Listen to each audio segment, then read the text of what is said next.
getting the benefits bill down is something that is a big pressure for Rachel Reeves as the Chancellor, also for Liz Kendall, who is the Work and Pension Secretary, and for the government more generally. Your name wasn't on this letter. What are your thoughts in regard to its sentiments, Jonathan?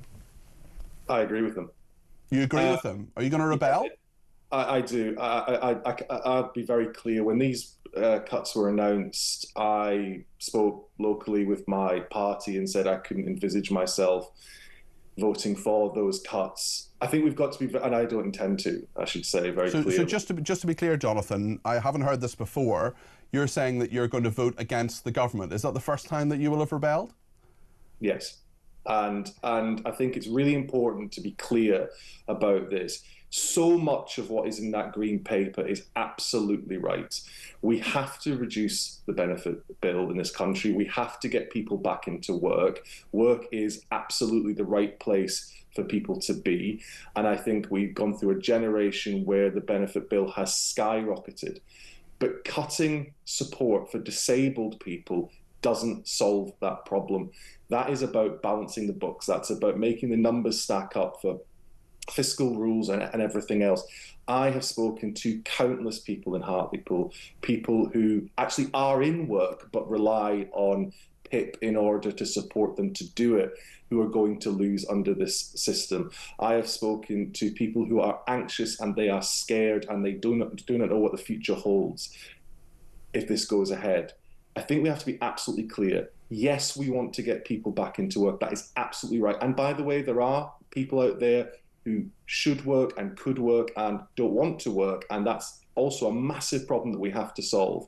But simply piling on pain to those in desperate need is not a way to solve anything. The impact assessment released by this government said that it would push 250,000 people into poverty, including 50,000 children. I did not get into politics to do that. So absolutely, the sentiment of that green paper about getting people back into work is right. Getting people off benefits is right. But simply cutting support for people who are disabled is not the way to achieve it. I would argue it probably makes it less likely that some of those people will get into work. So just to be clear, Jonathan Brash, Labour MP for Hartlepool, you're saying this morning for the first time that you're going to vote against the government on these disability cuts. What is your message to Keir Starmer on this, and what presumably your whip and the person who deals with party discipline within Labour is going to give you a ring about this? You're presumably going to have very similar sentiments to what you've just said to me a moment ago. Yeah, look, my view is that I would urge the government to rethink, to have a look at this again. Do you think they will? I sincerely hope they will. One of the things that frustrates me enormously sometimes about politics is that reassessing your position, changing your position is seen as a sign of weakness. It's not. It's a sign of strength. Looking again, change circumstances, to change position, thinking about what you're doing and whether it's the right course of action and potentially correcting that course of action is a sign of strength. Yes, you'll get political commentators who'll scream U-turn. Who cares? This is about doing the right thing.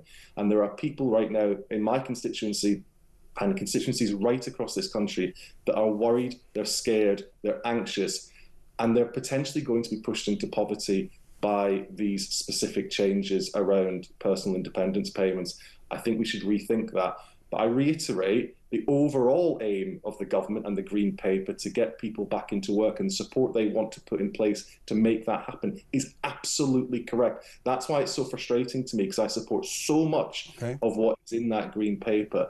But the specific cuts to personal independence payments are not about getting people back into work. They are simply about saving money. And I don't think we should be saving money on the backs of disabled people. This will be the first time you've rebelled or threatened to rebel. Do you regret voting for the Winter Fuel Allowance cut? Should you have rebelled on that? It's a complicated one because I've said to you before, Peter, I absolutely agree with the principle of means testing. There's no way, for instance, my parents who are perfectly well off should be receiving a state handout with their heating bills. But as I've always said, I thought the threshold was too low. If I'm honest with you, maybe I can probably put my hand on my heart and say that maybe I shouldn't have voted for it at the time. It's something I think about most days, to be perfectly honest. What I do think, what I said at the time when I voted for it, is that I thought the government needed to look very closely at the threshold and raise it significantly. It's what I believed then, still what I believe now. Jonathan, thank you very much. It'll be very interesting to see what the government does. Appreciate your time this morning. That's Jonathan Brash MP, the Labour MP for Hartlepool, revealing to Talk this morning that he will be voting against the government on the disability cuts. He also said, very interestingly there at the end, that he thinks about it most days, whether it was right to vote for the Winter Fuel Allowance cut. I would imagine, I mean, that's real honesty from Jonathan Brash there. I would imagine there are quite a few backbench Labour MPs and perhaps in the government as well thinking the same thing.